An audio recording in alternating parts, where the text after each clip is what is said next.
Thank you, Mr. Speaker, and thank you to the ranking member. Late Sunday night, the House Budget Committee, on which I serve as ranking member, passed out, with only Republican votes, a draconian tax bill that cuts almost 14 million Americans off their health care and ensures a few million more lose their food assistance. Now, you might ask yourself why. The reason is in order to help pay for tax cuts for billionaires. Interestingly, we were originally supposed to pass this on Friday, but on Friday around lunchtime, enough hardline conservative members on the Budget Committee withheld their votes and voted no, not because they objected to 14 million Americans losing their health care, not because they objected to millions more losing their food assistance, but because they looked at those numbers and said, well, that's a good start. We want those numbers to go up. We want even more people to lose their health care and more people to lose their food assistance. So the vote went down Friday.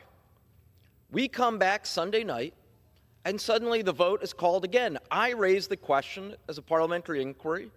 I simply asked, what has changed? What deals have been made? The American people deserve to know. We as members on both sides of the aisle deserve to know before casting our votes. I was assured that nothing had changed. There were no agreements made. Then the very next Republican speaker, who's one of those hardline conservatives, gave the game away and said he was flipping his vote because of the agreements that were made. Backroom deals deny the American people the transparency that they deserve.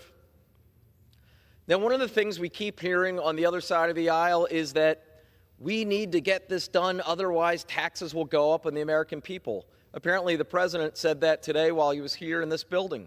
It's completely false. Just this past week, Democrats introduced an amendment that would ensure the extension of the tax cuts for every American making under $1 billion. Every Democrat voted yes.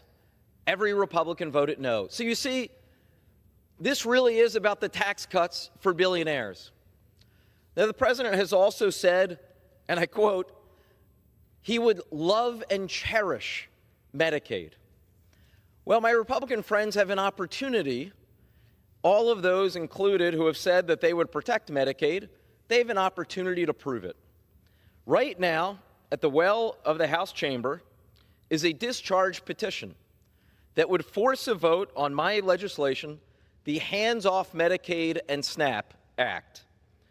It would stop permanently these outrageous cuts from happening. It would preserve health care. Thank you. It would ensure these cuts do not happen.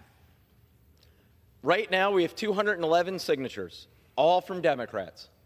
We just need a few Republican members to sign that discharge petition, and we will be able to love and cherish Medicaid as well as SNAP. That's all it would take, just a few Republican members to save health care for millions and millions of Americans and save food assistance for millions more.